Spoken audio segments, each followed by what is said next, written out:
నమస్తే కిరణ్ టీవీ భక్తి ప్రేక్షకులకి స్వాగతం. ప్రస్తుతం మనతో పాటు ఉన్నారు ప్రముఖ ఆధ్యాత్మికవేత్త, జ్యోతిష్య పండితులు, గాయత్రి పీఠాధిపతులు ఇటికరాల సుబ్రహ్మణ్య శర్మ గారు. నమస్కారం గురుగారు. నమస్కారం అమ్మా. గురుగారు, ప్రస్తుతం అయితే మనకి ఉగాది దగ్గరలో ఉంది గురుగారు. సో అందుకని మనం అయితే ఉగాది పంచాంగ శ్రవణం చేద్దాం గురుగారు. తప్పకుండా. అదే ముఖ్యంగా అంటే ప్రెసెంట్ చూస్తే కనుక యుద్ధ నేపథ్యాలు అయితే బాగా కనిపిస్తూ ఉన్నాయి. సో అసలు మన భారతదేశానికి ఏమైనా ముప్పు ఉందంటారా వీటి వలన? అట్లాగే అంటే ఉగాది ఫలితాల వల్ల కొంచెం తెలుస్తాయి కదా ఇలాంటి విషయాలు. ఈ రేట్ల మీద ప్రభావం కానీ, లేకపోతే ప్రపంచవ్యాప్తంగా మనం ఎదుర్కొనే పరిస్థితులు కానీ, ప్రజలు ఎలాంటి జాగ్రత్తలు తీసుకోవాలి, అలానే ఎలాంటి పరిహారాలు చేసుకోవచ్చు అంటారు? ఈ విషయాలన్నీ ఒకసారి చెప్తారు. తప్పకుండానమ్మా. అయితే తిథివారంచ నక్షత్రం యోగ కరణమేవచ పంచాంగస్య ఫలం శృణ్వన్ గంగా స్నాన ఫలం లభేత్తని. అసలు ఉగాది రోజు ఖచ్చితంగా పంచాంగ శ్రవణాన్ని వినమంటారు. కారణం ఏంటంటే పంచాంగాన్ని వినడము మాత్రము చేతే ఎన్నో రకాల శుభాలు జరుగుతాయి వాళ్ళ ఇంట్లో అని, వాళ్ళ ఇంట్లో జరిగే దుఃఖాలన్నీ పోతాయి అని, శుభాలు జరుగుతాయని ప్రధానంగా ప్రతీక. అందుకని పంచాంగాన్ని వినమంటారు. అయితే చాలామందికి ప్రజలకు అనుమానం వస్తుంది, ప్రేక్షకులకి, ఏంటి పంచాంగం వింటేనే అద్భుతాలు జరిగిపోతాయా అని. అంటే ఇందులో ఉండే రహస్యం ఏంటంటే, అలా ఎందుకు చెప్పారంటే పంచాంగం అంటే భవిష్యత్తుని చెప్పేటటువంటిది, లేదా కాలాన్ని చెప్పేటటువంటిది, కాలంలో ఉండే పరిస్థితులు అంచనా వేసి చెప్పేటటువంటిది. భవిష్యత్తులో ఈ ఈ ప్రమాదాలు ఉండబోతున్నాయి అంటే జాగ్రత్త తీసుకుంటాం కదా. ఈ పంటలు బాగా పండుతాయి అంటే వాటిని పండిస్తాం కదా. ఈ రకమైన నిర్ణయాలు తీసుకుంటే బాగుంటుంది అంటే అవి చేసుకుంటాం కదా. దానివల్ల ఏమవుతుంది, ఇంట్లో శుభం జరుగుతుంది కదా. దీంట్లో పరమార్థం అన్నమాట. అందుకని పంచాంగాన్ని వినడం వల్ల పుణ్యం వస్తుందయ్యా అని చెప్పి మనకి శుభాలు జరుగుతాయని చెప్పేసి చెప్పారు. అంచేత భవిష్యత్తును తెలుసుకోవడమే పంచాంగం అంటేను. రాబోయే రోజులు ఈ సంవత్సరం అంతా ఎలా ఉండబోతోంది. అయితే పంచాంగాన్ని దేన్ని ఆధారం చేసుకుని చెప్తాం? గోచారాన్ని, అంటే బయట తిరిగేటటువంటి గ్రహాలన్నీ ఏ రకంగా ఉన్నాయి, వాటి ఫలితం వల్ల దేశంలో ఎటువంటి సుభిక్ష ఉంటుందా, దుర్భిక్ష ఉంటుందా, కరువు కాటకాలు ఉంటాయా, ప్రమాదాలు ఉంటాయా అనేది తెలుసుకోవచ్చు అనమాట. అది ఇందులో ఉండే లాజిక్. అయితే అసలు పంచాంగాన్ని దేని ఆధారంగా చెప్తాం మనం అంటే భవిష్యత్తుని ఇప్పుడు ఏ దాని అంటే నవనాయకులు అని ఉంటారు. నవనాయకులను ఉద్దేశించి పంచాంగాలు చెబుతూ ఉంటారు అన్నమాట మనం. అందుచేత ఆ నవనాయకులు ఎవరెవరు, నవనాయకుల్లో ఉద్దేశించి మనం చెప్పేటటువంటి పంచాంగ శ్రవణంలో రాజు ఎవరు, మంత్రి ఎవరు, సేనాధిపతి ఎవరు, సస్యాధిపతి ఎవరు, అర్ఘ్యాధిపతి ఎవరు, నీరసాధిపతి ఎవరు, ఇలాగ ఒక్కొక్క దానికి ఒక్కొక్క అధిపతులు ఉంటారు. ఆ అధిపతులు ఎవరి చేతిలో ఉండడం వల్ల మన ప్రపంచం ఎలా ఉండబోతుంది అనేది ఈజీగా తెలుసుకోవచ్చు అనమాట. సో అది ప్రధానమైన విషయం. అయితే ఈ సంవత్సరం ముఖ్యంగా రాజు ఎవరు అవుతున్నారంటే కనుక గురుడు అవుతున్నాడు. చేత గురుడు రాజు అవ్వడం వల్ల ఏంటి అంటే, గురుడు దేనికి కారకుడు? జ్ఞానానికి, మోక్షానికి, భక్తికి, ఆధ్యాత్మిక చింతనకి, ధర్మానికి, వీటన్నిటికీ కూడా కారకుడు. అంచేత గురుడు ముఖ్యంగా రాజు అవ్వడం వలాన్ని, అంటే పరిపాలన చేసేవాడు మంచివాడు అవడం వలాన్ని పరిపాలకులందరూ ధర్మంగా ఉంటారు. రెండోది భయపడతారు తేరికి, కేసులకి, లేకపోతే ఏదో రకంగా మనల్ని ఇరికిస్తారేమో, చాలా జాగ్రత్తగా ఉండాలి అని ప్రజలు, ముఖ్యంగా నాయకులందరూ కూడా భయపడుతూ పరిపాలన చేస్తారు, ఒళ్ళు దగ్గర పడుతూ పరిపాలన చేస్తారు, ధర్మబద్ధంగా పరిపాలన చేస్తారు, జాగ్రత్తగా ఉంటారు. ఈరోజు రాజ్యాన్ని బాగా రక్షిస్తారు, సుభిక్షంగా ఉంచడానికి ప్రయత్నం చేస్తారు, పెద్ద పెద్ద నిర్ణయాలు తీసుకుంటారు. ఈ సంవత్సరం రాజులు కూడా ఆధ్యాత్మిక చింతన పెరుగుతుంది. ముఖ్యంగా రాబోయే పుష్కరాలకి సంబంధించి మంచి ఏర్పాట్లు చేస్తారు, డివోషనాలిటీని పెంచడానికి ప్రయత్నం చేస్తారు. అలాగే యజ్ఞయాగాది క్రతువులకి వాటికి వీటికి సపోర్ట్ చేయడం, ఆలయాలకు సపోర్ట్ చేయడంతో పాటుగా ధర్మబద్ధమైన పరిపాలన చేయడానికి, ప్రజల బంధు సుభిక్షంగా ఉండడానికి దేశం ముఖ్యం, ప్రజలు ముఖ్యం అనుకునే నిర్ణయాలు తీసుకోవడంలో ముందుంటారని చెప్పచ్చు. అలాగే దేశానికి అభివృద్ధి మాత్రం బ్రహ్మాండంగా ఉండబోతోంది. కారణం ఏంటంటే గురుడు ఎప్పుడైతే రాజు అవుతాడో ఖచ్చితంగా గురుడు ధనభాగ్య, సంతానాధిపతి, ఉద్యోగాధిపతి, వ్యవహారాధిపతి, ధనాధిపతి అవుతాడు. కాబట్టి ఎదుగుదల బాగుంటుంది భారతదేశానికి. అయితే మీరు అడగచ్చు, ఏమండి యుద్ధాలు జరిగిపోతున్నాయి కదా, యుద్ధం ప్రభావం ఖచ్చితంగా భారతదేశం మీద కూడా ఉంటుంది కదా, అనేక రకాల ప్రభావాలు ఉన్నాయి కదా, వాటి ప్రభావం భారతదేశం మీద ఉన్న మరి ఇబ్బంది పడుతుంది కదా అని. అయితే ఎన్ని యుద్ధాలు జరిగినా కూడా భారతదేశానికి మాత్రం దానివల్ల వచ్చి కీడైతే లేదు, నష్టం స్వల్పంగా ఉంటుంది తప్ప భారీ నష్టం అయితే ఉండదు. కాబట్టి ఏమీ భయపడక్కర్లేదు, ఆ రకంగా బాగుంటుందని చెప్పొచ్చు. అలానే గురుగారు, ఇంకొకటి ఇప్పుడు నామం వచ్చేసి పరాభవ నామ సంవత్సరం కదా, ఆ నామం వల్ల కూడా ఏమన్నా? అవును, పరాభవ నామ సంవత్సరం దాంట్లోనే ఉంది. పరాభవం అంటే మనం అనుకుంటాం అవమానాన్ని పరాభవం అనొచ్చు, లేకపోతే దానికి సంబంధించినటువంటిది అంతా కూడాను. అంటే ఒక్కొక్కసారి ఆ పేరుని బట్టి సూచించేటటువంటి పరిస్థితులు ఉంటాయని. కాకపోతే ఈ సంవత్సరం ఏంటంటే ప్రతి ఒక్క మనిషిని ఎవడో ఒకడు అవమానించడానికి ప్రయత్నం చేస్తూ ఉంటాడు. ఎదుటివాడిని ఎలా కించపరచాలి, న్యూనతపరచాలి, అవమానించాలి, ఇలాంటి భావాలు ప్రతి మనిషిలోనూ పెద్దవైపోతాయి అన్నమాట. ఏదో రంగా అవతల వాడిని తక్కువ చేయాలనేటటువంటి. కాబట్టి ఆ ప్రభావం ఉంది. కాబట్టి ఎవరో మెచ్చుకోవాలని మాత్రం చూడకండి, మీరు చేసే పని నిజాయితీగా ఉందా లేదా చూడండి, మీ పని మీరు చేసుకుంటూ పోండి. ఈ సంవత్సరం పరాభవాలు జరుగుతాయి, అవమానాలు, రకరకాల ప్రభావాలు ఉంటాయి. దేశాన్ని కూడా, మన దేశాన్ని కూడా అవమానించడానికి, పరాభవించడానికి ఇతర దేశాలు పూరుకుంటాయి. ఏదో ఒక సమస్యలు ఇరుక్కోడే లింక్ పెట్టడానికి ప్రయత్నం చేస్తూ ఉంటాయి. అందులో మోదీ గారి పని ఏంటి, ప్రధానంగా ఎక్కువ ఇతర లావాదేవీలు లావాదేవీలు బాగా ఎక్కువ జరుపుతారు మిగతా వాళ్ళతో పోల్చుకుంటే. ఆయనకి అందరూ కావాలి, అందరినీ కలుపుకుపోవాలి, దేశాన్ని అభివృద్ధి చేయాలనేటటువంటి తాపత్రయం. అయితే ఇందులో ఒక్కొక్కసారి ప్రత్యర్థులు దాన్ని జాగ్రత్తగా వాడుకుని ఏదో రకంగా మోడీ గారిని కించపరచడానికి, దేశాన్ని కించపరచడానికి కొంచెం ప్రయత్నాలు చేస్తూ ఉంటారు. ఎంత చేసినా మనకు దైవ బలం ఉంది, గురుడు బ్రహ్మాండంగా రాజు అయ్యాడు కాబట్టి ఎవరు ఏమీ చేయలేడు, దాని గురించి బెంగెట్టుకోలేదు. ఇక రెండోది ఏంటి, మంత్రి కుజుడు అవుతున్నాడు. ఇదే పెద్ద సమస్య. మంత్రి కుజుడు అవడం వల్ల ఏంటి, మంత్రి అంటే ఎవరు, మిగతా ఐడియాలు తీసుకునేవాడు, సలహాలు ఇచ్చేటటువంటి వాడు. నిజంగా చెప్పాలి, రాజు కన్నా మంత్రి చాలా బలంగా ఉంటాడు, ధైర్యంగా ఉంటాడు, జాగ్రత్తగా ఉంటాడు, పరిపాలనకి ఎక్కువ సపోర్ట్ చేస్తాడు, మనకు హోమ్ మినిస్టర్ లాగా. అలాంటి వాడు కుజుడు అవడం వల్ల ఏంటి ప్రయోజనం, కుజుడు దేనికి కారకుడు అంటే యుద్ధాలకి, సైన్యాలకి, గొడవలకి, అగ్నికి, వీటన్నిటికీ కారకుడు అనమాట. కాబట్టి ఈ సంవత్సరం ఏంటంటే కనుక ఎక్కువ యుద్ధ భయం ఖచ్చితంగా ఉంటుంది. భారతదేశానికి కూడా యుద్ధ భయం ఉంటుంది. బార్డర్లో చాలా తీవ్రమైనటువంటి పరిణామాలు, ప్రభావాలు ఖచ్చితంగా ఉంటాయి. ఇదే సందర్భంగా అని చెప్పేసి మిగతా మన పొరుగు దేశాలు కూడా ఏదో రకంగా మన మీద కూడా ప్రయత్నం చేస్తూ ఉంటారు. కానీ ఎంత ప్రయత్నం చేసినా మనకి గురుబలం ఉన్న కారణం చేత ఎవరు భారతదేశాన్ని అయితే ఏమీ చేయలేరు. నిజంగా ఏమైనా చేస్తే వాళ్ళ కర్మ అంతే. ఎందుకంటే కుజుడు సామాన్యంగా ఉండడు, కుజుడికి అగ్రెసివ్నెస్ ఎక్కువ. కాబట్టి నిర్ణయాలు స్పీడ్గా తీసుకుంటారు. అవతల వాడు వచ్చి మన మీద ఒక బాంబు వేస్తే, బాంబు వేసిన 10 నిమిషాలు 100 బాంబులు మన మీద పడిపోవడానికి రెడీగా ఉంటారు అనమాట. ఆలోచించిన నిర్ణయాలు ఉండవు ఇక్కడ. తర్వాత చూసుకుందాం, ముందర సై అంటే సై అంతే. వాడు ఏమైనా చేస్తే తిరిగి వెంటనే రిప్లై ఇచ్చేయడం తప్ప తర్వాత వ్యవహారాలు నడుస్తాయి. కాబట్టి చాలా ఆ రకమైన ప్రభావం బార్డర్లో మాత్రం చాలా తీవ్రంగా ఈ ప్రభావాలు అయితే కనపడుతూ ఉంటాయి. జమ్మూ కాశ్మీర్లో అల్లర్లు ఎక్కువగా జరుగుతూ ఉంటాయి, అస్తమాటును. అలాగే కొంచెం ఈ వ్యవహారాలు అయితే బాగా సాగుతూ ఉంటాయి. రెండోది ఏంటంటే కనుక అగ్నిభయం.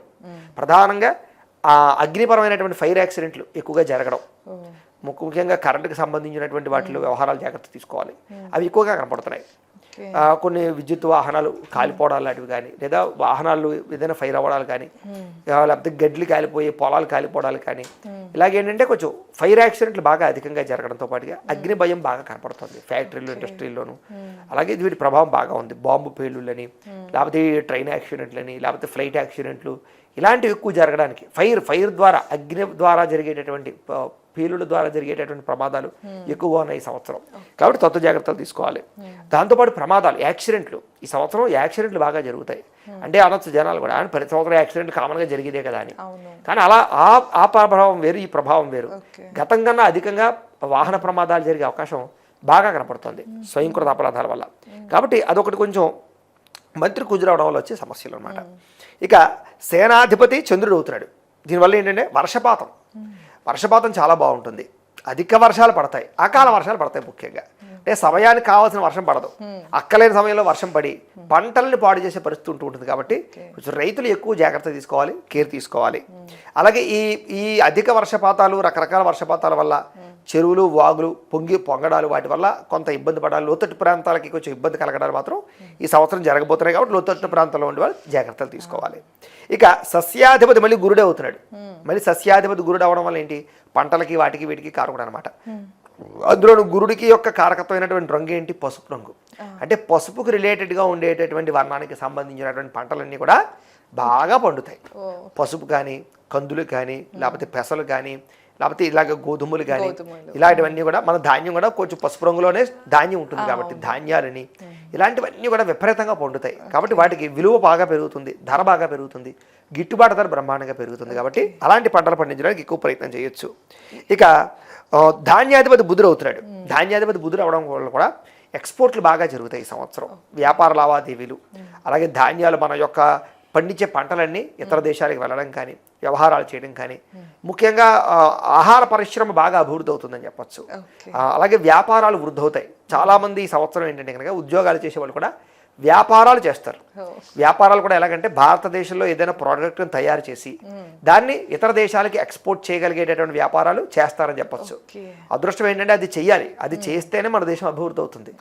ముఖ్యంగా చైనా లాంటి దేశాలు చేసే పని ఏమిటంటే కనుక వాళ్ళు ఎంతసేపు ఏదో రకమైన ప్రోడక్ట్ తయారు చేయడం, ఇన్నోవేషన్ చేయడం, అది ఇతర దేశాలకు అమ్మడం మీద ఆధారపడ్డారు వాళ్ళు. సో అలా వాళ్ళు డబ్బులు సంపాదిస్తున్నారు. పాపం మోడీ గారు అసలు తాపత్రయం అంతా అదే. మనం కూడా అలా చేయాలి. ఎందుకంటే వాళ్ళకి ఎంత జనాభా ఉన్నారు, మనకు అంత జనాభా ఉన్నారు. వాళ్ళకన్నా యూత్ ఎక్కువ ఉన్నారు మనకి. యూత్ ఎవడు సామాన్యుడు కాదు, ప్రతి ఒక్కడి మహామేధావే. ఇప్పుడు వచ్చిన జనరేషన్ అంతా కూడా అధిక తెలివితేటలు ఉన్నాయి వీళ్ళకి. వీళ్ళకి సరైనటువంటి పనిముట్లు అందించి లోన్లు ఇచ్చి ఐడియాలజీ ఇచ్చి వ్యవస్థ చేస్తే వాళ్ళు ఆ స్థాయికి తీసుకెళ్తారు దేశాన్ని అనే నమ్మకం మోడీ గారికి ఉంది కాబట్టి ఆయన ఎంతో ప్రోత్సాహాన్ని ఇస్తున్నారు. కాబట్టి జనాలు ముఖ్యంగా యూత్ అర్థం చేసుకుని ఎందుకు చదువుతున్నావురా అంటే కనుక ఉద్యోగం చేయడానికని మాత్రం అనకండి. ఎందుకు చదువుతున్నావురా అంటే కనుక నాలెడ్జ్ పెంచుకుని ఏదో రంగా ఒక పెద్ద ఫ్యాక్టరీయో ఇండస్ట్రీయో పెట్టి దానివల్ల మన దేశానికి కీర్తి తేడాన్ని చదువుతున్నాను అనేటటువంటి గోల్ పెట్టుకోవాలి విద్యార్థులు. అలా చదివితే మీరే 100 మందికి ఉద్యోగాన్ని ఇస్తారు తప్ప ఉద్యోగాన్ని వెతుక్కుంటూ ఇంటర్వ్యూలకు వెళ్ళరు. కాబట్టి ఆ థాట్స్ ఉండాలి. కాబట్టి ఆ పరిస్థితి ఈ సంవత్సరం రాబోతోంది. ముఖ్యంగా యూత్ ఆ రకంగా ఆలోచిస్తారు ఆ కోణంలో. అంటే నేను ఒకటి కింద పనిచేయడం ఏంటి, నా కింద 100 మంది పనిచేయాలి, నేనే ఇతర దేశాలకి ప్రోడక్ట్ నమ్మాలి, లేదా స్కిల్ డెవలప్మెంట్, లేకపోతే కనుక ఇప్పుడు ఏదో వర్క్ ఉంటుంది కదా ఆన్లైన్ వర్క్లు అవ్వచ్చు, ఏదైనా సరే అలాగే ఒక సాఫ్ట్వేర్ ఇండస్ట్రీ పెట్టడాలో ఇండస్ట్రీ పెట్టడాలో సో ఈ రకంగా ప్రమోట్ చేసుకోవాలి అనేటటువంటి పరిస్థితి ఈ సంవత్సరం ఉండబోతోంది. కారణం బుధుడు. ఇక ప్రధానంగా ఏంటంటే కనుక మేఘాధిపతి మళ్ళీ చంద్రుడు అవుతున్నాడు. మేఘాధిపతి చంద్రుడు అవడం వల్ల ఏంటంటే కనుక ఆవులు గోపాలకుడేమో కృష్ణుడు అవుతున్నాడు, గోవులు విడిచిపెట్టేటటువంటి వాడేమో ఇది అవుతున్నాడు. అంచేత ఏంటంటే కనుక బలరాముడు అవుతున్నాడు. దీనివల్ల ఏంటి విపరీతమైన పాల ఉత్పత్తులకు డిమాండ్ పెరుగుతుంది, పాల రేట్లు పెరిగిపోతాయి, పెరుగు రేటు పెరుగుతుంది, వెన్న నెయ్యి దీనికి సంబంధించి రిలేటెడ్గా ఉండే అన్ని రేట్లు పెరిగిపోతాయి. ముఖ్యంగా ఏంటంటే పన్నీరుకి సంబంధించినటువంటి దానికి రేటు పెరుగుతుంది, పన్నీరు వాడకం విపరీతంగా పెరుగుతుంది, పాల ఉత్పత్తుల వాడకాలు బాగా పెరుగుతాయి. కాబట్టి ఎవరైనా సరే కొత్తగా డైరీ ఫారంలు కానీ ఇలాంటి ఉత్పత్తులకు సంబంధించిన వ్యాపారాలు కానీ బ్రహ్మాండంగా చేయొచ్చు, దాంట్లో బాగా లాభాలు వస్తాయి. కొంచెం ఇబ్బందికరమైన వాతావరణం ఏంటంటే కనుక పశువులకి రేట్లు పెరుగుతాయి, గేదెలకి ఆవులకి ఇప్పుడున్న రేట్ల కన్నా బాగా ఎక్కువ రేట్లు పెరుగుతాయి. అలాగే వ్యాధులు ఎక్కువగా వస్తాయి వీటికి. కాబట్టి ఇన్సూరెన్సులు ఖచ్చితంగా చేయించుకోండి. ఆవులకు కానీ గేదెలకు కానీ ఇన్సూరెన్సులు చేస్తారు ఏదైనా, ఎందుకంటే ₹1,00,000 పైన ఉన్నాయి ఒక్కొక్క గేదె. ఆవులు చూసుకుంటే 80,000 ₹1,00,000 అలా ఉంటుంది ఈ రోజుల్లో, మంచిదైతే కనుక. అంత ఖరీదు పెట్టుకున్న తర్వాత ఇప్పుడు వచ్చే వ్యాధులకి అవి చనిపోతే వాళ్ళు దాని మీద ఆధారపడి బతికే వాళ్ళు ఉన్నారు. కాబట్టి ఆ ఇన్సూరెన్స్ చేసుకోవడం వల్ల వీళ్ళకి ఏంటంటే దానికి ఏదైనా ఇబ్బంది జరిగినా మళ్ళీ మనం కొత్తది కొనుక్కోవడానికి ఆ ఇన్సూరెన్స్ వస్తుంది. కాబట్టి అది చేసుకోండి, మీకు చాలా బాగుంటుంది ఈ సంవత్సరం, ఆ వ్యాపారం బాగుంటుంది. ఇక రసాధిపతి శని అవుతున్నాడు. దీనివల్ల ఏంటంటే రసములు అంటే వీటికి సంబంధించిన ఉత్పత్తులన్నీ కూడా నూనె, తేనె, బెల్లాలు, వీటికి సంబంధించి చెరుకు రసాలు, ఇలాగేంటంటే ఆయిల్స్, ఇవన్నిటికీ విపరీతమైన డిమాండ్ వస్తుందని చెప్పచ్చు. అద్భుతమైన డిమాండ్, ఆయిల్స్కి రేట్లు పెరుగుతాయి. కాబట్టి విపరీతంగా ఎవరైనా సరే నూనెకి సంబంధించినటువంటి పంటలు బాగా పండించవచ్చు ఈ సంవత్సరం. ముఖ్యంగా వేరుశనగ, పామాయిలు, లేకపోతే కనుక ఈ పొద్దుతిరుగుడు పువ్వులు, ఇవన్నీ వాటికి విపరీతమైన డిమాండ్ పెరుగుతుంది. కాబట్టి అలాంటి పంటలు పండించడానికి ఎక్కువ ప్రయత్నం చేయండి. ఈ సంవత్సరం అన్నిటికన్నా పెద్ద బిజినెస్ ఏం జరగబోతోంది అన్నట్లయితే కనుక చెక్కగానుగ నూనెల బిజినెస్ పెట్టే వాళ్ళకి విపరీతమైన రాజయోగం పట్టబోతోంది. కారణం ఏంటంటే అందరికీ తెలిసిపోతుంది, నాలెడ్జ్ వచ్చేస్తుంది. కారణం ఏంటంటే మామూలుగా మనం కేజీ వేరుశనగ గుళ్ళు కొనుక్కుంటే ₹150 ఉన్నాయి, అది 2 కేజీలో 3 కేజీలు ఆడిస్తే కానీ కేజీ రావటం లేదు. అలాంటిది మనకు ₹90 ₹100 కేజీ నూనె ఎలా ఇస్తున్నాడు, ఇందులో అన్ని రసాయనాలు కలుపుతున్నాడు అనే విషయం అందరికీ తెలిసిపోయింది. ఇప్పుడు రసాయనాలు వాడితే క్యాన్సర్లు వస్తున్నాయి, కాబట్టి క్యాన్సర్ తెచ్చుకోవడం కన్నా చక్కగానుగ నూనె వాడడం మంచిదని నాలెడ్జ్ అందరికీ బయటకు వచ్చేసింది. కాబట్టి ఇప్పుడు చాలా మంది దీని మీద పడతారు, ఆరోగ్యం కన్నా ముఖ్యం ఏది కాదు కదా. అంచేత అందరూ కూడా చక్కగానుగ నూనె వాడడానికి సామాన్యుడు పేదవాడు కూడా ప్రయత్నం చేస్తున్నాడు. మీకు విషయం తెలుసా, మళ్ళాంటి వాళ్ళం ఏం కదన్నా మామూలు బియ్యం తింటాం, కానీ మీరు నిజంగా పేదవారు లేకపోతే లేని వాళ్ళు సన్న బియ్యం, గిద్ద మసూరి బియ్యం తింటారు వాళ్ళు. నిజంగా హెల్త్ కేర్ వాళ్ళే ఎక్కువ తీసుకుంటున్నారు. అంచేత ఏంటంటే వాళ్ళు కూడా ఈ యొక్క చెక్కగానుగ నూనె వాడడానికి ప్రయత్నం చేస్తారు. కాబట్టి ఖచ్చితంగా నూనెలు కొత్తగా ఎవరైనా ఈ షాపులు పెట్టే వాళ్ళకి డిమాండ్ పెరిగిపోతుంది. మీరు ఖచ్చితంగా చేయొచ్చు. ఆర్గానిక్ పరమైనటువంటి నూనెలు అమ్మడానికి ప్రయత్నం చేయండి, బాగా లాభం వస్తుంది. అలాగే ఈ సంవత్సరం ముఖ్యంగా ఏంటంటే కనుక రసాధిపతి శని అవ్వడం వల్ల ఏంటంటే ముఖ్యంగా నువ్వులకి సంబంధించినటువంటి రేట్లు బాగా పెరుగుతాయి.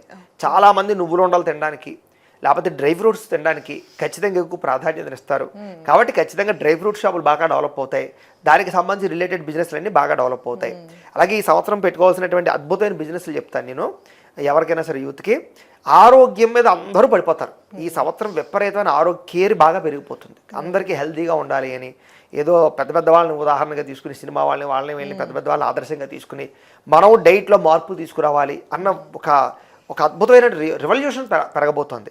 కాబట్టి ఈ సమయంలో మీరందరూ దాన్ని ఎలా కేస్ చేసుకోవాలంటే అలాంటి ఫుడ్ అంటే ప్రస్తుతం ఏంటంటే కార్బోహైడ్రేట్లు తినడానికి ఇష్టపడట్లేదు జనాలు. ప్రోటీన్ ఫుడ్, ఫైబర్ ఫుడ్, ఫ్యాట్ని, సమతుల్య ఆహారాన్ని తీసుకోవడానికి ఇష్టపడుతున్నారు. అలాంటిది ఇంట్లో తయారు చేసుకోవడానికి చాలా ఇబ్బంది పడతారు వీళ్ళు డైలీ. కాబట్టి మీరు ఎవరైనా సరే అలాంటి సమతుల్యమైనటువంటి ఆహారాన్ని తయారు చేసి దాన్ని ఒక క్యారేజ్గా ఇవ్వడమో, లేకపోతే ఆఫీసులకు ఇవ్వడమో, ఒక చోట ప్రోడక్ట్ పెట్టడమో, దాన్ని టేస్టీగా తయారు చేయడమో. ఎందుకంటే ఉప్పు కారాలు, ఉప్పు నూనె లేకుండా వంటలో తయారు చేసేటటువంటి అద్భుతమైనటువంటి విధానం టేస్టీగా చాలా వచ్చేసాయి. అంటే కొన్ని వందల రకాలు.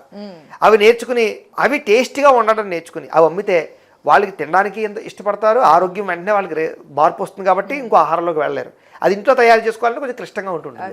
కాబట్టి అలాంటి ఫుడ్ బిజినెస్ చేసి వాళ్ళకి హెల్త్ కేర్కి సంబంధించిన ఫుడ్ బిజినెస్, ఇప్పుడు న్యూట్రియన్స్ చూడండి, ఈ సంవత్సరం బేభత్సంగా పెరిగిపోతారు న్యూట్రియన్స్. ఎందుకంటే అందరికీ టెక్నికల్ నాలెడ్జ్ వస్తుంది, హెల్త్ నాలెడ్జ్ వస్తుంది. కాబట్టి మనకి న్యూట్రిషన్ మనం అభివృద్ధి చేసుకోవాలి అనే విషయం తెలుస్తుంది. కాబట్టి బాగా దానికి సంబంధించిన బిజినెస్లు, ఫిట్నెస్కి సంబంధించినటువంటి వాళ్ళందరికీ మంచి రాజయోగం పట్టబోతుందని చెప్పచ్చు. ఈ సంవత్సరం ప్రతి ఒక్కళ్ళు హెల్త్ మీద, కేర్ మీద, ఫిట్నెస్ మీద పడి తీరుతారు. కాబట్టి దానికి రిలేటెడ్గా ఉండే ఏ వ్యాపారమైనా అభివృద్ధి చెందుతుంది. అలాగే రైతులు కూడా ఆర్గానిక్ పంటలు పండించడానికి ప్రయత్నం చేసి 10 రూపాయలు ఎక్కువైనా సరే దాన్ని అమ్మండి. వంకాయలు 40 రూపాయలు అయితే ఆర్గానిక్ 80 రూపాయలు పెట్టి అమ్మనండి, కొన్ని తీస్తారు వాళ్ళు. ఎందుకంటే జనాలకి హెల్త్ కేర్ మీద ఇంట్రెస్ట్ బాగా పెరిగింది. దానికోసం ఎంత ఖర్చు అయినా పెడతారు. ఆరోగ్యమే మహాభాగ్యం అని అందరికీ అర్థమైపోయింది. హాస్పిటల్ పాలైపోయి మొత్తం ఆర్గాన్స్ అన్ని పాడు చేసేసుకుని బెడ్ మీద పడి దాని మీద ఆపరేషన్ చేయించుకుని ఆ నరకం అనుభవించడం కన్నా ఇది చాలా సుఖం అనేటటువంటి నాలెడ్జ్ వచ్చింది. కాబట్టి జనాలందరూ ఇలా మారుతున్నారు. దానికి రిలేటెడ్గా మనకి ఇక్కడ జాతకంలో ఉండేటటువంటి అంతా కూడా కనపడుతుంది. కాబట్టి ఈ సంవత్సరం అవన్నీ చాలా అనుకూలంగా కనపడుతున్నాయి రసాధిపతి శనవడం వల్ల. ఇక నీరసాధిపతి గురుడు అవుతున్నాడు. నీరసాధిపతి గురుడు అవ్వడం వల్ల ఏంటంటే కనుక గురుడు మళ్ళీ దేనికి కారకుడు? రత్నాలకి, వైడూర్యాలకి, వజ్రాలకి, బంగారాలకి, ఎలిమెంట్స్కి, వీటన్నిటికీ కారకుడు. కాబట్టి ఈ సంవత్సరం అన్ని రేట్లు పెరగబోతున్నాయి. ఏది ఎలిమెంట్స్ అన్నీ కూడాను. అంటే బంగారమే కాదు, బంగారము, వెండి విపరీతంగా పెరుగుతాయి. నేను అదే చెప్తున్నాను. అయితే ఇప్పుడు యుద్ధ వాతావరణంలో బాగా పెరిగింది కాబట్టి పెట్టుబడి ఇప్పుడు పెట్టకండి. 15 యుద్ధాలు తగ్గిపోతాయి. కొంచెం కంట్రోల్లోకి వచ్చిన తర్వాత మళ్ళీ కొంచెం కంట్రోల్లోకి వస్తుంది. మీరు అనుకున్నట్టుగాను, లేకపోతే ఎవరో అనాలిసిస్ చెప్పినట్టుగాను 1,00,000కి లేకపోతే 1,20,000కి అలా వచ్చేదే ఉండదు. గ్రాము బంగారం కనీసం ఒక 15,000కి వచ్చినా, 16,000కి వచ్చినా కూడా పర్వాలేదు. 15,000, 16,000 మయంగా ఉన్నా కూడా మీరు కొనేయండి. 15,000 కన్నా తగ్గదనే విషయం గుర్తుపెట్టుకోండి. దురాశ పడకండి. దానికోసం ఎదురు చూస్తే వలి పెరిగిపోతుంది. అదే కొంతమంది 1,00,000కి వచ్చేస్తుంది, రాదు. అబద్ధం. అది ససేమీరా జరగదు. దాని మీద అసలు ఎక్కడ ఆశ పెట్టుకుని దురాశ పెట్టుకోకండి. 15,000 కన్నా తగ్గిన అద్భుతం, 15,000 కన్నా తగ్గినా ఒక అద్భుతం జరిగినట్టే. కానీ అలా పరిస్థితి కనబట్టలేదు. గోచారం చూసుకున్నట్లయితే 15,000, 16,000 లోపు కూడా మీరు ఎంత బంగారం మీదైనా పెట్టుబడి పెట్టండి. కానీ 1 సంవత్సరం 2 సంవత్సరాలు ఎదురు చూసి అమ్మండి. మీకు అద్భుతంగా ఎందులోనూ రానంత ఆదాయం బంగారంలో వచ్చి తీరుతుంది. కాబట్టి ప్రస్తుతం యుద్ధ వాతావరణంలో హై పిచ్లో ఉంది కాబట్టి కొంచెం తగ్గుతుంది, కంగారు పడకండి. భారీగా తగ్గదు, కొంచెం తగ్గిన మాత్రం పెట్టుబడి పెట్టుకోండి. చక్కగా మీకు విపరీతమైన లాభం వస్తుంది. వెండి మీద పెట్టుకోవచ్చు, అలాగే మామూలుగా కాపర్ మీద పెట్టుకోవచ్చు, అల్యూమినియం మీద పెట్టుకోవచ్చు. అన్నిటికన్నా ఐరన్, ఈ సంవత్సరం ఐరన్కి రేట్లు పెరగబోతున్నాయి. కాబట్టి బిల్డింగ్లు కట్టుకునే వాళ్ళు ఐరన్ ముందరే కొనుక్కుని అట్టే పెట్టుకోండి. దానికి రిలేటెడ్గా గృహోపకరణ వస్తువులన్నీ రేట్లు పెరగబోతున్నాయి. కాబట్టి వాటికి రిలేటెడ్గా పెట్టుకోండి.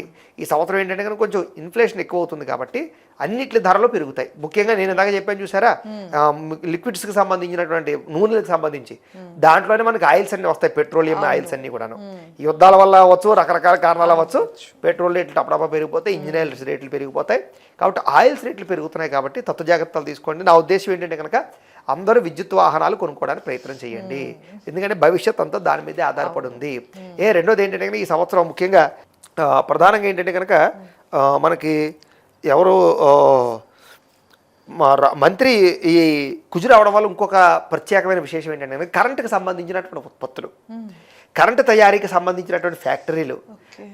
రెండోది ఏంటంటే కనుక ప్రధానంగా సోలార్ సంబంధించినటువంటి వ్యవస్థ విపరీతంగా డెవలప్ అవుతుంది ఈ సంవత్సరం. అంటే నా ఉద్దేశం ఏంటంటే కనుక చిన్న ఐడియా ఇస్తాను నేను. మీకు బాగా భూములు ఉన్నాయి, ఆ భూముల్లో పెద్దగా పంటలు పండటం లేదు, సరైన నీరు ఉత్పత్తి వ్యవహారం లేదు సరిగ్గా, కానీ విపరీతంగా ఎండ ఉంటుంది అక్కడ. అలాంటి వాళ్ళందరూ కూడా మీరు సోలార్ ప్లాంట్ని పెట్టేయండి. 1 ఎకరం 2 ఎకరాలు తీసుకుని మీకు పంటలు పండిస్తే వచ్చే లాభం కన్నా 2-3 రెట్లు దానివల్ల వచ్చే ఆదాయం వస్తుంది. అది మీరు గవర్నమెంట్కి అమ్ముతారు, యూనిట్ 3 రూపాయలకి 4 రూపాయలకి. కాబట్టి ఎవరికైనా పెద్ద పెద్ద ల్యాండ్స్ ఉండి అందులో పంటలు సరిగ్గా పండించలేకపోతున్నాం, నీరు సరిగ్గా లేదు అనుకునే వాళ్ళందరూ కూడా ఇలాంటి సోలార్ విద్యుత్ ప్లాంట్లు పెట్టండి. దానికి ప్రస్తుతం బేభత్సమైన సబ్సిడీలు వస్తున్నాయి, భవిష్యత్తులో ఉండకపోవచ్చు. ఇప్పుడు అంతా ఫ్యూచర్ అంతా కరెంట్ అవసరం చాలా పెరిగిపోతుంది, ఎందుకంటే విద్యుత్ వాహనాలు పెరిగిపోతాయి. ఇప్పుడు ఎందుకంటే మనం ఆయిల్స్ని ఇంపోర్ట్ చేసుకోవడానికి ఇష్టపడం రాను, ఎందుకంటే ఇతర దేశాల మీద ఆధారపడాలి, దాని నిల్వలు కూడా తగ్గిపోతాయి. 10 ఏళ్ల తర్వాత ఇది ఉండదు, ఈ వ్యవస్థే ఉండదు అసలు. మ్యాక్సిమం 50% కన్నా ఎక్కువ వాహనాలు విద్యుత్తులో కన్వర్ట్ అయిపోయి తీరతాయి. ఎందుకంటే ఈ పొల్యూషన్ కారణాలు అవ్వచ్చు, ఇతర దేశాల మీద ఆధారపడకూడదనే ఐడియాలజీ కావచ్చు, అన్ని విద్యుత్ వాహనాలు చేసి పడేస్తారు ప్రభుత్వాలన్నీ కూడా. ఎందుకు బస్సులు కూడా అలా వచ్చేస్తే లారీలు కూడా వచ్చేస్తాయి. ఎంత విద్యుత్ అవసరం దానికి? సో విద్యుత్కు డిమాండ్ విపరీతంగా పెరుగుతుంది. అలా సామాన్యులు కూడా ఏసీ వాడుతుంది ఈ రోజులో, ఎంత కాలుతుంది. ఇలా చూసుకున్నట్లయితే విద్యుత్తుకు బీభత్సమైన డిమాండ్ రాబోతుంది. కాబట్టి సోలార్ ప్లాంట్లు ప్రతి ఒక్కళ్ళు పెట్టుకోవచ్చు, ఇళ్ల మీద కూడా సోలార్ ప్లాంట్లు పెట్టుకోండి. ప్రస్తుతం సబ్సిడీలు ఉన్నాయి, రాను సబ్సిడీలు ఉండవు, అన్నీ మారిపోతాయి. ఈ ఉత్పత్తులు, ఈ వ్యవహారాలు ఈ సంవత్సరం విపరీతమైనటువంటి రాజయోగం పట్టబోతోంది. అలాగే ఎవరైనా కొత్తగా షాపులు పెట్టుకోవాలనుకునేవారు మీరు ఏం చేస్తారంటే కనుక చైనా లాంటి దేశాలకు వెళ్ళి అక్కడ ఉండేటటువంటి కొన్ని రకాల ఈ మధ్యకాలంలో చాలామంది తీసుకెళ్తున్నారు. అక్కడ కొన్ని పెద్ద పెద్ద బిజినెస్లో చేసే వాళ్ళందరూ కలిపి స్టాల్స్ పెట్టి వాళ్ళ ప్రోడక్ట్లు అన్నీ కూడా మెషినరీస్ అన్నీ కూడా అమ్ముతున్నారు. మీరు ఏం చేస్తారంటే అలాంటి చోట నుంచి మెషినరీలు పట్టుకొచ్చి ఇండియాకి పట్టుకొచ్చి అమ్మడాలు, ఆ టెక్నాలజీ ఇక్కడ తీసుకురావడాలు, ఇలాంటి వాటి మీద ఇంట్రెస్ట్ పెట్టినట్లయితే ఈ సంవత్సరం బేభత్సంగా డబ్బులు వస్తాయి, మీకు అనుమానం ఏం లేదు. ఇవన్నీ ఒక ఐడియాస్ అనమాట. ఇలాంటివన్నీ చాలా అద్భుతంగా సక్సెస్ అవుతాయి ఈ సంవత్సరం యూత్కి. నువ్వు చదువుకున్న వాళ్ళు ముఖ్యంగా దీని మీద దృష్టి పెట్టండి. ఎంతసేపు ఏదో ఒకరికి ఉద్యోగం ఫాలోకింగ్గా ఉద్యోగం చేయడం కన్నా ఇన్నోవేటెడ్గా ఆలోచించండి, రిస్క్ చేయండి, ఏం పర్వాలేదు, ఏమైపోదు రిస్క్ చేస్తే. అయితే సక్సెస్ అవుతా, లేకపోతే అనుభవం వస్తుంది, అది 10 మంది చెప్పడానికి ఉపయోగపడుతుంది. కాబట్టి అనుభవజ్ఞానం ఎప్పుడు మంచిదే. కాబట్టి ఇలాగ కొన్ని దేశాలు ఉండే సందర్శించే దేశాలని అక్కడ ఉండే పరిస్థితులను అర్థం చేసుకుని ఇది మన దేశానికి ఎలా ఇంప్లిమెంట్ చేయాలి అన్న కోణంలో ఆలోచించుకుని మీరు ప్రయత్నం చేసుకున్నట్లయితే అద్భుతమైనటువంటి పరిస్థితులు ఈ సంవత్సరం రాబోతున్నాయి. అయితే భారతదేశం ఎదుగుతోంది, ఖచ్చితంగా మిగతా దేశాలన్నీ గుర్తిస్తాయి. పెద్ద దేశాలు కూడా భారతదేశాన్ని శరణు వేడతాయి. చూసుకొని కావాలంటే ఈ సంవత్సరం మైండ్ గేమ్ ఆడతారు ఈ సంవత్సరం అంతా మన రాజకీయ నాయకులు. ప్రధాని మోదీ గారు మైండ్ తోటి మొత్తం దేశాలన్నింటినీ ఇలా గుప్పెట్లో పెట్టుకునే పరిస్థితి తెచ్చుకుంటారు. అందరికీ మన అవసరాన్ని నిరూపించుకునే ప్రయత్నం చేస్తారు. కాబట్టి ఈ సంవత్సరం కొన్ని ఇబ్బందులు ఉన్నా కూడా మిగతా అంతా యోగా కాలంగానే కనపడుతుందమ్మా ఈ సంవత్సరం. అదే గురుగారు, ముందు అంటే పంచాంగ శ్రవణం అంటే నేను ఏదో అనుకున్నాను, ఉన్నది చెప్పటమే కాకుండా చాలా ఐడియాస్ అయితే ఇచ్చారు. అంటే ప్రెసెంట్ బిజినెస్ కోసం కొత్తగా ట్రై చేసే వాళ్ళకి కానీ లేకపోతే యూత్ కానీ ఏవేవి ఆప్షన్స్ ఉన్నాయి అన్నదైతే అసలు ఈ అదే చాలా ముఖ్యం. ఏదో చెప్పడం, పంచాంగాన్ని ఏదో చూసి చదవడం కాదు, దాన్ని మనం ఎలా అర్థం చేసుకుని దాన్ని ప్రజలకు ఉపయోగపడేలా ఎలా మనం దాన్ని కన్వర్ట్ చేయగలిగా, దానివల్ల పంచాంగం ఉపయోగం తప్ప ఉత్తరే ఏదో కబుర్లు చెప్పుకోవడానికి, కాలక్షేపం చేయడానికి, వర్షాలు పడతాయి, ఎండలు పడతాయి, ఎండ వస్తాయి చెప్పుకోవడానికి పంచాంగం ఎందుకు? కాబట్టి చాలా ముఖ్యమైన విషయాలు మనం చెప్పుకున్నాం ఈ ఛానల్ ద్వారా. కాబట్టి జనాలందరూ కూడా స్పందించండి, మీ ఐడియాలు ఏమైనా ఉంటే కింద కామెంట్లో పెట్టండి. ఎందుకంటే నేను కొన్ని ఐడియాలు చెప్పాను, అలాగే చాలా మంది దగ్గర ఐడియాలు ఉన్నాయి తెలుసా మీకు. భయం వీళ్ళందరూ భయస్థులు అయిపోయారు. ఆ భయం పోవాలి, మీకు ధైర్యం రావాలి. ప్రతి ఒక్కడూ నిజంగా అద్భుతమైన మేధస్సు కలిగిన వాడే మన భారతదేశంలో. అందులో మన సౌత్ ఇండియాలో బేభత్సమైన తెలివితేడు వీళ్ళందరికీ. ఎవరిని కదిలించినా బోల్డ్ ఐడియాలు వస్తాయి, కానీ అలా పని చేయడు, పక్కడు చెప్తాడు ఐడియాలు. అది విచిత్రం. వీడి దగ్గర కూర్చోబెట్టి వరే బిజినెస్ చేద్దాం అనుకున్నాను 100 ఐడియాలు చెప్తాడు. ఆడికి అడిగా కూర్చుంటాడు, ఆడి బిజినెస్ చేయడు. పిరికోవాలి వీళ్ళందరూ. ఆ పిరికితానం పోగొట్టుకోవాలి ఈ సంవత్సరం. ధైర్యంగా ఉండండి. మీకు వచ్చిన ఏమైనా కొత్త ఐడియాలు అంటే కింద కామెంట్లో పెట్టండి, జనాలు చదువుతారు. అలాగే ఈ విషయాలు లైక్ చేశారంటే అందరిలోకి వెళ్తుంది కాబట్టి తక్కువ లైక్ చేసే ప్రయత్నం చేయండి. చాలా బాగా చెప్పారు గురుగారు. సో విన్నారు కదా, మనం కొత్తగా ఎవరైనా ఇన్వెస్ట్మెంట్స్ పెట్టాలి అన్నా కూడా ఎట్లాంటి స్టెప్స్ తీసుకోవాలి, లేకపోతే ఎలాంటి ఆపర్చునిటీస్ ఉంటాయి, అలానే ఫ్యూచర్ దేని మీద ఉందో కూడా చాలా విషయాలు అయితే మనం ఈ వీడియోలో తెలుసుకున్నాము. ఇంకా మీకు ఏదైనా అంటే పర్సనల్ జాతకం చూపించుకుని మీకు ఏ ఫ్యూచర్ అంటే ఏ బిజినెస్ సెట్ అవుతుందో కూడా చెప్పించుకోవాలి అంటే కింద గురుగారు నెంబర్ ఇస్తున్నాం, తప్పకుండా కాంటాక్ట్ అవ్వండి. ధన్యవాదాలు. నమస్కారం గురుగారు. నమస్కారం.